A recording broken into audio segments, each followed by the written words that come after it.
After I graduated from high school, from 1976 to 1982, I spent time serving in the United States Navy. At this point in my life, I'm a little embarrassed and maybe a little foolish to admit I spent a large portion of that time high or trying to get there, mostly for marijuana. I've seen it reported that many people consider marijuana to be non-addictive. I've also seen it reported that if it is addictive, at best 1 in 10 users will fall into that trap. Number one, right here. I don't care which 10 people in this room we select, if I'm in that group, I'm the one. We used to joke in the Navy that it wasn't really the weed that was the problem, it was the flames from the lighters or the matches that you needed to stay away from.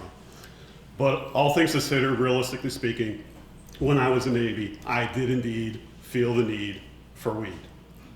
In the summer of 1982, I managed to get an honorable discharge from the Navy because God watches over fools and puppies, and I'm clearly not a puppy.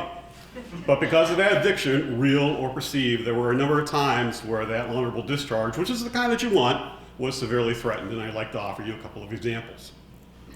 For a time, I was stationed in a training unit in a little town in upstate New York called Saratoga Springs, where we taught sailors how to safely operate nuclear-powered steam plants.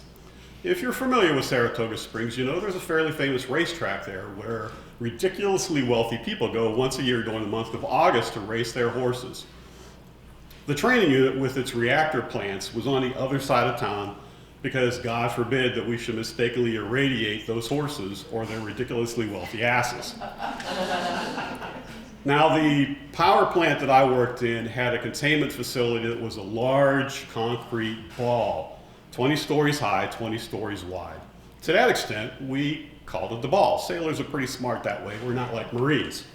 The local rumor for years was that there was an underground river that came from Connecticut where the Navy had a submarine base, and the submarines would come up that underground river to surface inside the ball and have their reactor plants refueled.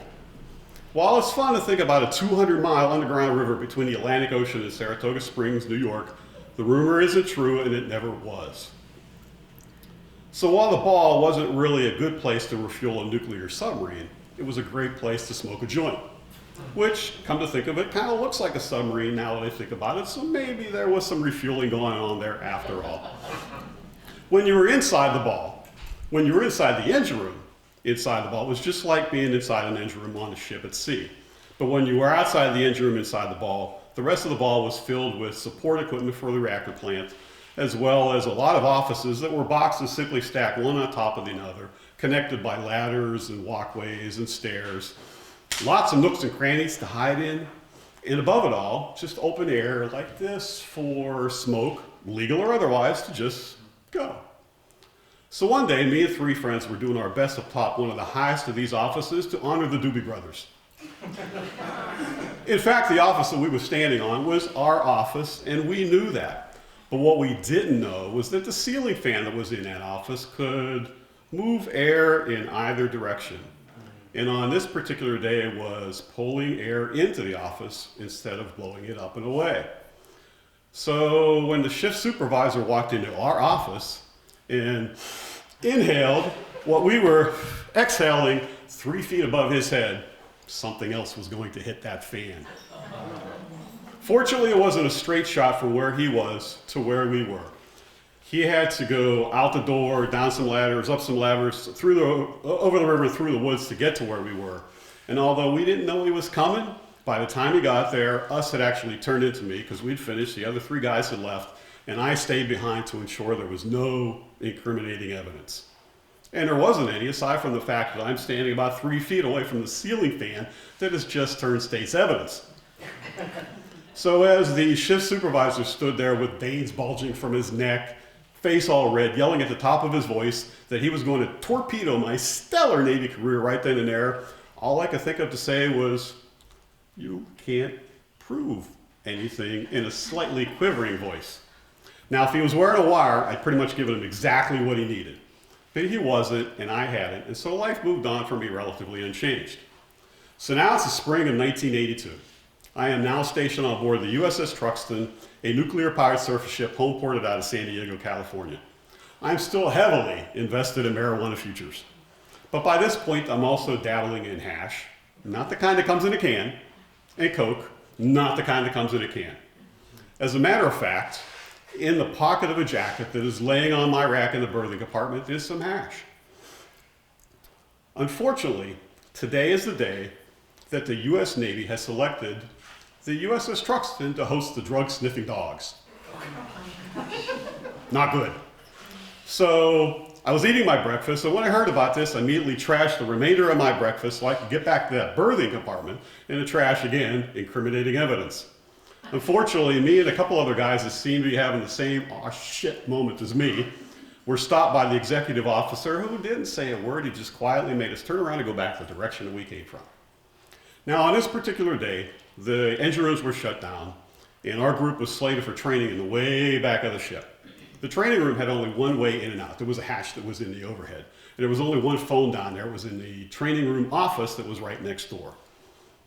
So as the training proceeded, I sat there quietly, trying to figure out what I was going to do about this. But I had some plausible deniability. In fact, that jacket was on my rack in the berthing compartment as opposed to inside the locker that was basically the rack. So as the training proceeded, I sat there quietly, practicing over and over inside my head with my breathing shallow, my heart racing, and my asshole puckered, over and over inside my head, "That's not my jacket, sir." Now, no phone call ever came to that phone. Nobody ever came down that ladder, those stairs, with handcuffs for Petty Officer Pelar. There was no announcement over the 1MC system that anything was amiss. Rumor has it that the drug-sniffing dogs never found anything that day except for aspirin in a couple of different racks. Presumably the dogs were Doobie Brother fans too.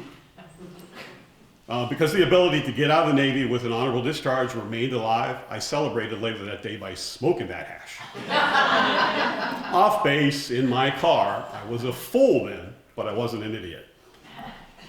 And I had to get rid of it somehow, right? The fact of the matter is that I saw the red flag. I knew I should have thrown that stuff away, including whatever I had hidden in my car. Clearly the horse's ass was me. So when I actually got that honorable discharge a couple of months later, I swore that I'd go clean.